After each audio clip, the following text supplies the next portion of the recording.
de acordo com o artigo 1829 do Código Civil, são herdeiros legítimos, né? Portanto, e quando eu digo herdeiros legítimos, eu estou querendo dizer o quê? Aqueles herdeiros que são definidos pela lei.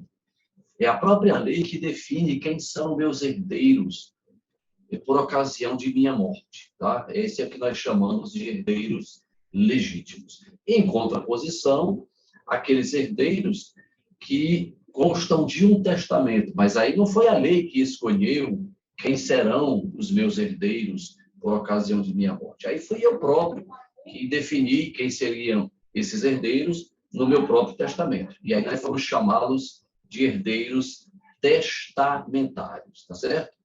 Muito bem. Eu quero aproveitar aqui só para abrir um parêntese. Um herdeiro legítimo, aquele que é a lei que escolhe, que é a lei que define, que você vai encontrá-los em um rol no artigo 1829 do Código Civil, ele também pode, ao mesmo tempo, ser herdeiro testamentário. Dou um exemplo. Imagine a seguinte situação. Eu já sou, por força da lei, herdeiro legítimo de meu pai, porque sou descendente dele. Ok? Ok. Mas isso não impede que meu pai faça um testamento e, nesse testamento, diga que, para mim, Sérgio Paulo, seu filho, ele deixa, por exemplo, 30% do seu patrimônio. Neste caso, será a situação em que eu serei herdeiro legítimo e também herdeiro testamentário. Isso também quer dizer o quê? Que eu receberei duas heranças. Receberei uma herança que decorre do testamento, que decorre da vontade do testador, e também receberei uma herança que decorre da lei resultante da sucessão legítima. Ok? Bom, fecha parênteses. Mas o que eu quero abordar, para a gente refletir no dia de hoje, se refere a uma questão muito importante que diz respeito à ordem de vocação hereditária. Muito bem, o que isso quer dizer? Veja só, quando a gente vai lá no artigo 1829 do Código Civil, a gente encontra um rol. Diz lá o artigo 1829 que são herdeiros legítimos, né? Quem? Os descendentes, os ascendentes,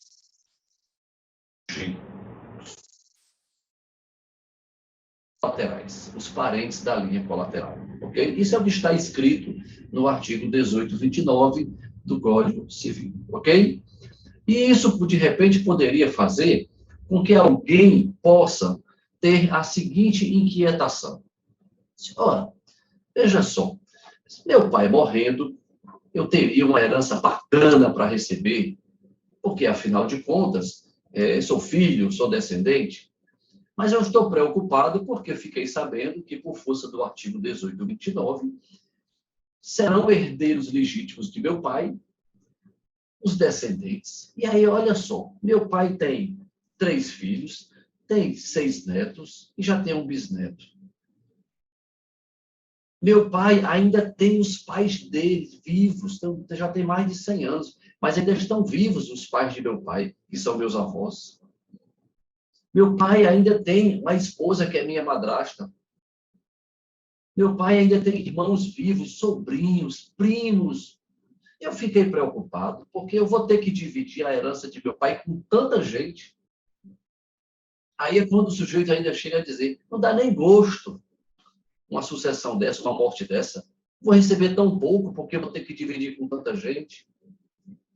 Mas não é bem assim que funciona, tá certo? E é exatamente para isso que está estabelecida no artigo 1829 também uma ordem de chamamento, vamos dizer assim, uma ordem preferencial, uma ordem em que está estabelecida para ocorrer o chamamento. Essas pessoas todas, elas não serão chamadas de uma vez só, tá? Todos eles são herdeiros legítimos. Os descendentes são, os ascendentes também, cônjuge sobrevivente, e assim também os parentes da linha colateral. Mas acontece, e aí é que você tem que acalmar o coração, é que esse pessoal todo não serão chamados de uma só vez, tá certo? O próprio 1829, ele já disse para nós que serão chamados na ordem seguinte. Quer dizer, existe uma ordem estabelecida, tá certo? Então, quando eu examino o 1829, ele diz, né? Serão chamados na ordem seguinte. Inciso 1, os descendentes. Os descendentes.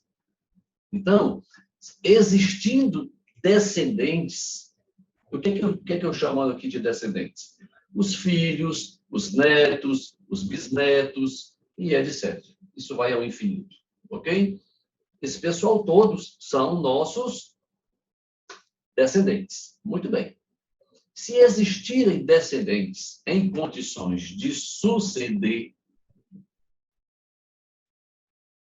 já podemos dizer que automaticamente, na sucessão legítima, já estarão excluídos os ascendentes e os parentes da linha colateral.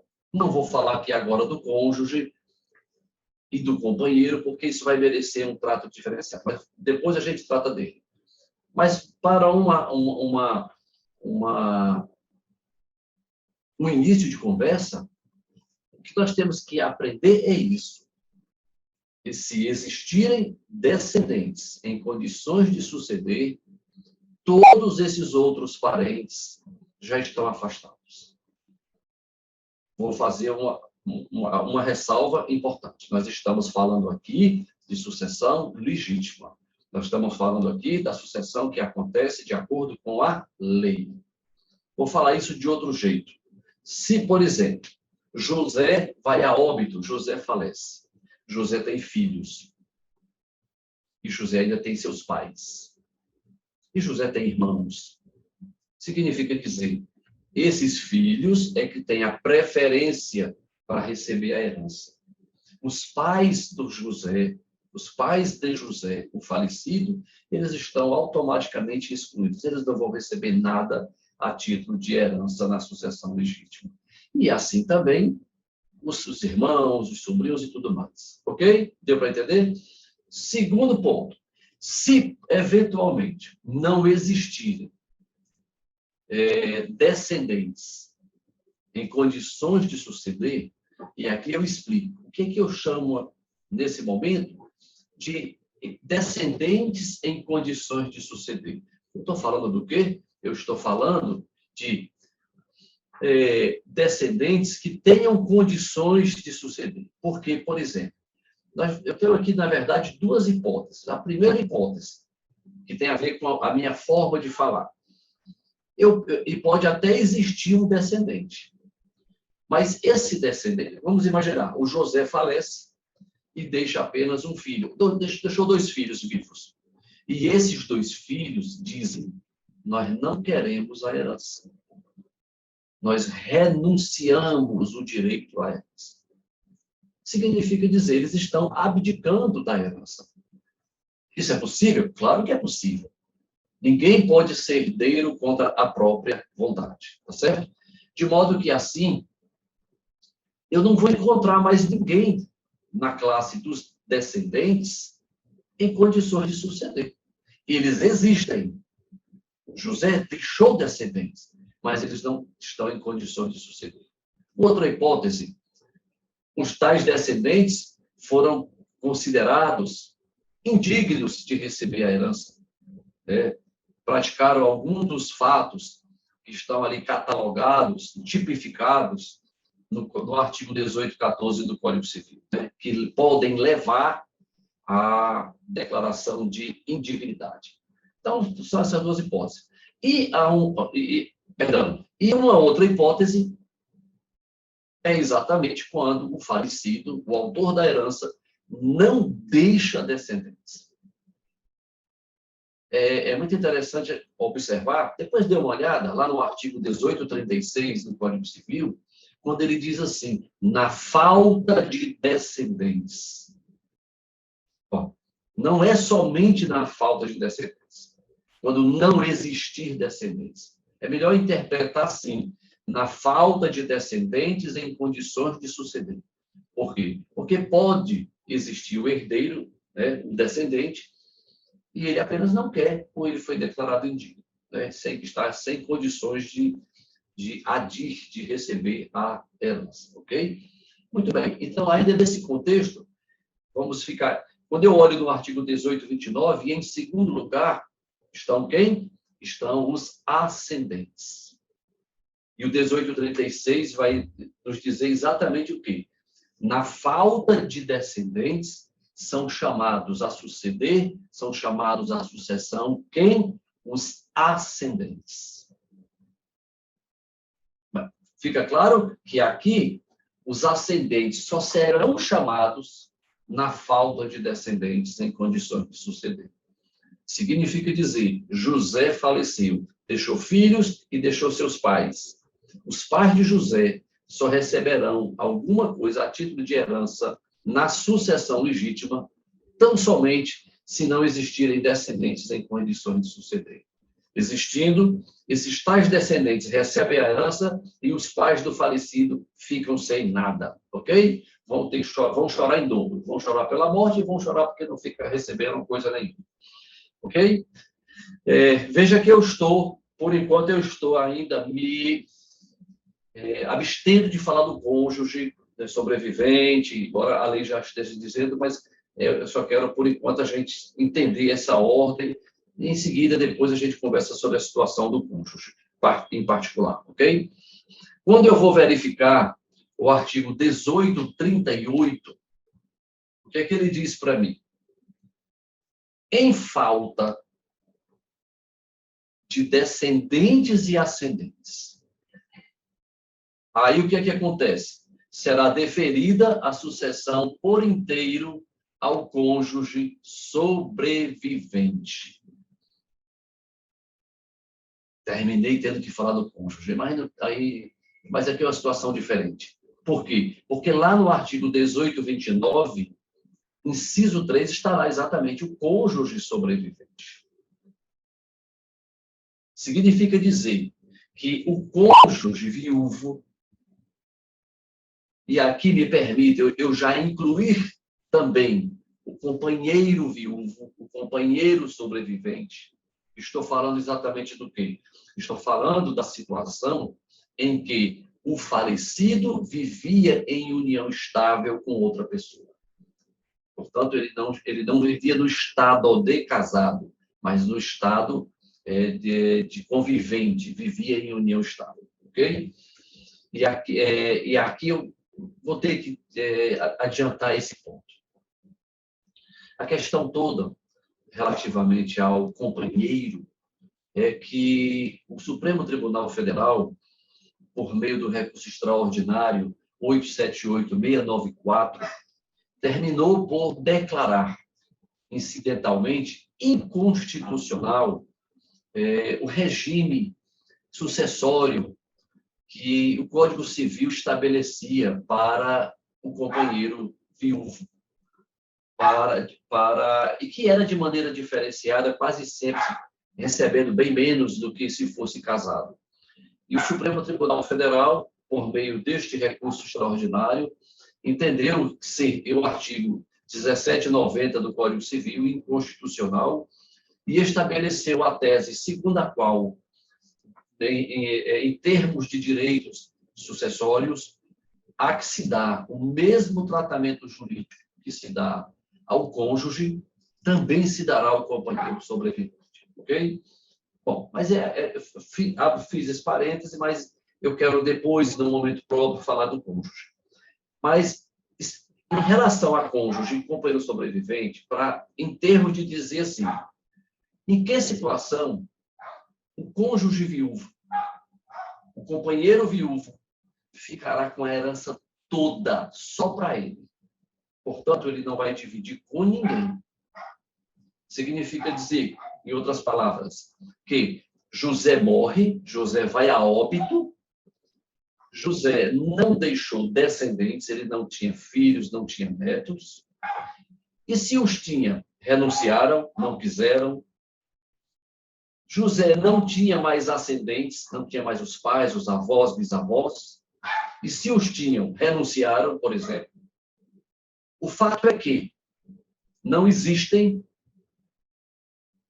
descendentes e ascendentes em condições de suceder.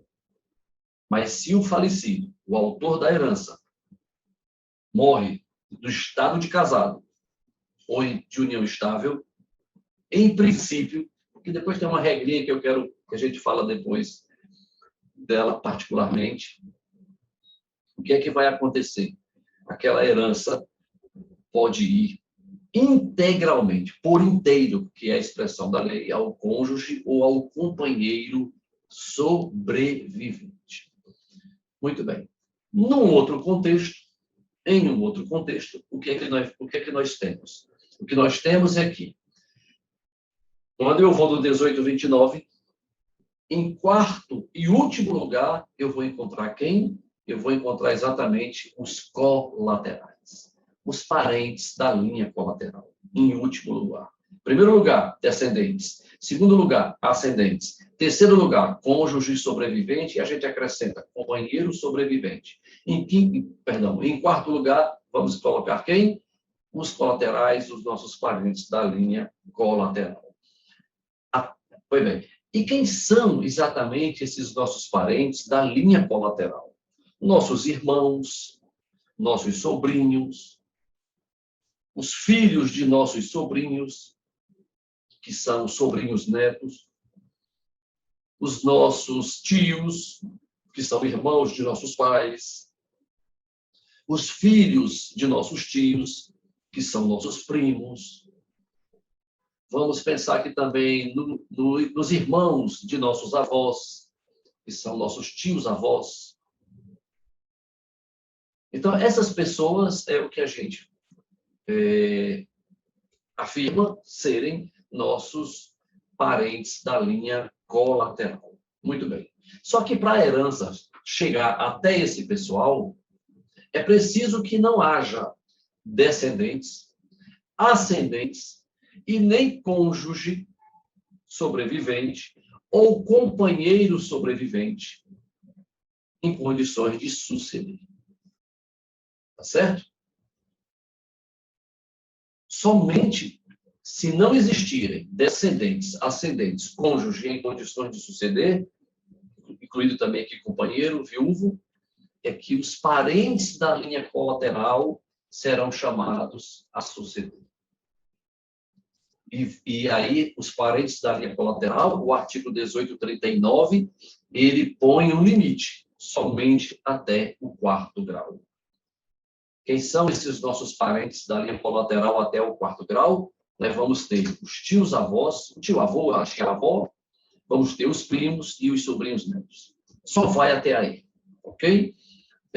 De modo que é assim que funciona essa chamada ordem de vocação hereditária, segundo a qual a gente pode dizer a classe mais próxima exclui a classe mais remota.